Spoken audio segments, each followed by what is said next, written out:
Hello guys, welcome to my YouTube channel. It is my second video, but it is my first video I speak with English. Actually, today I with my friend Adesito Aji and I also call him Ado.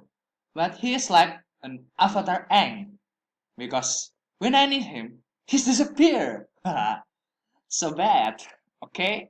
Today I will talk about linguistic sound production process, and this is the description of linguistic sounds. So which one you want heard first? What? Do you not didn't want hear anything? You may bet you just beginning, right? Okay, I will start with description of linguistic sounds. Description of linguistic sound. The general study of the characteristic of speech sounds is called phonetics. Our main interest will be in articulatory phonetics, which is the study of how speech sounds are made or articulate. Other areas of study are acoustics phonetics, which deals with the physical properties of speech as sound waves in the air, and auditory phonetics or perceptual phonetics, which deals with the perception via the ear of speech sound. Hmm, it's very hard to understand, I think. The symbol is linguistic of sound is about voice we use to speak some words like cat, car, bake, bag, fish, swim, and etc. Okay, now we will talk about linguistic sound production process. Linguistic sound production process are divided into two parts. First is place of articulation and the second is manner of articulation. Let's check out the place of articulation. The place of articulation are divided into six sounds, into seven sounds, I think. The first is bilabial sound, second is labidental sounds, dental sounds, alveolar sounds, palatal sound, velar sound, and glottal sounds. Let's take the bilabial sounds first. Bilabial sound. These are sounds formed using both big, upper, and lower lips or labia. The initial sounds in the words pat, bat, and mat are all bilabials. They are represented by the symbols up, which is voiceless, and up and which are voiced. We can also describe the w sound found at the beginning of way, walk, and word as bilabial. Next is labiodental sound. These are sounds formed with the upper teeth and the lower lip. The initial sounds of the words fat and fat, and the final sounds in the word safe and safe are labiodentals. They are represented by the symbol of, which is voiceless, and of, which is voice. Notice that the final sound in the word cock and the initial sound in photo, despite the spelling difference, are both pronounced as of. Next is dental sound.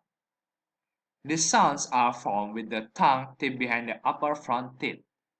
The initial sound of thin and the final sound of bud are both voiceless dentals.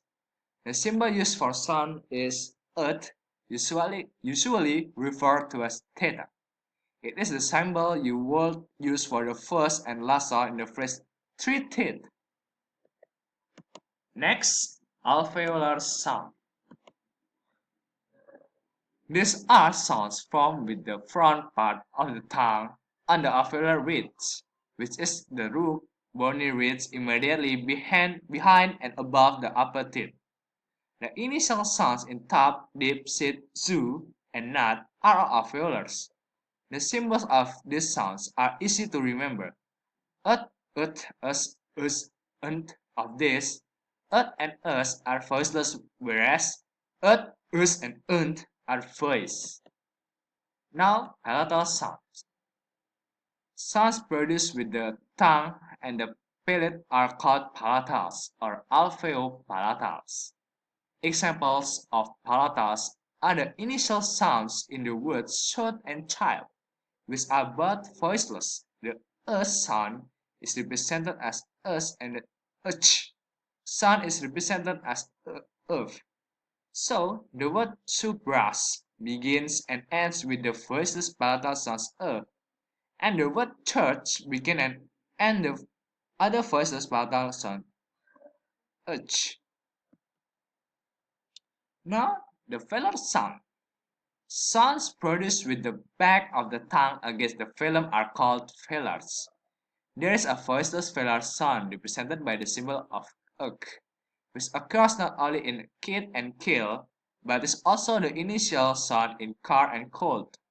Despite the variety in spelling, this uk sound is both the initial and final sound in the words cook, kick, and cook.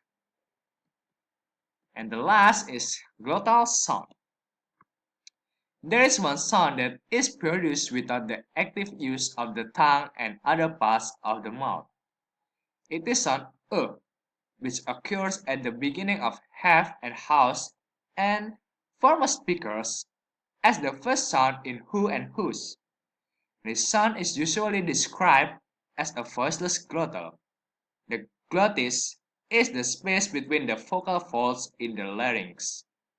When the glottis is open, as in production of other voiceless sounds, and there is no manipulation of the air passing out of the mouth, the sound produced is that represented by uh.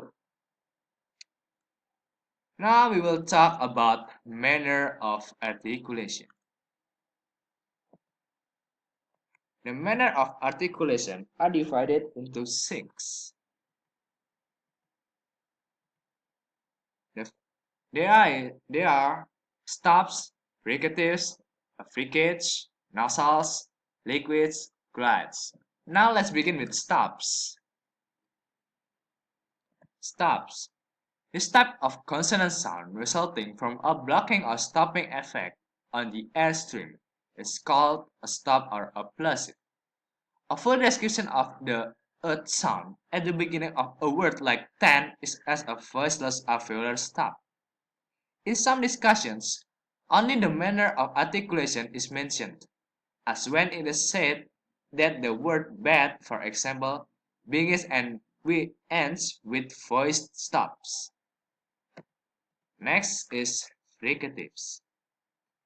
The manner of articulation used in pronouncing the set of sound of, and us, and of involves almost blocking the air stream and having the air pushed through the very narrow opening. As the air is pushed through, as type of friction is produced and the resulting sounds are called fricatives. If you put your open hands in front of your mouth when making the sounds of and us in particular, you should be able to feel the stream of air being pushed out. The usual pronunciation of the word fish begins and ends with the voiceless fricatives of and of. The word the word thus begins and ends with the voiced fricatives us. Us. Now is every kids. If you command a brief stopping of the airstream with an abstract release which could cause some friction, you will be able to produce the sound uts and uch. These are called affricates and occur at the beginning of the word chip and jib. In the first of this, there is a voiceless affricate uch, and in the second, a voice affricate uch. Next is nasals. However, when the phlegm is lower and the air stream is allowed to flow out through the nose to produce and un, the sounds are described as nasals. These three sounds are all voiced. The words morning, nighting, and name begin and end with nasals. Liquids. The initial sounds in let and red are described as liquids. They are both voiced. The L sound is called a lateral liquid and is formed by letting the air stream flow around the sides of the tongue as the tip of the tongue makes contact with the middle of the alveolar ridge. The R sound at the beginning of red is formed with the tongue tip raised and curved back near the alveolar ridge. And the last is glide. The sounds W and H are described as glides. They are both voiced and occur at the beginning of V, wet, U, and yes. These sounds are typically produced with the tongue in motion or gliding to or from the position of a vowel and are sometimes called semivowels. Thank you guys for watching my videos. And this is my first time use English, so I'm sorry if I make so many mistakes and I can't speak it fluently. But once again, thank you for watching and don't forget to subscribe. Thank you. Goodbye.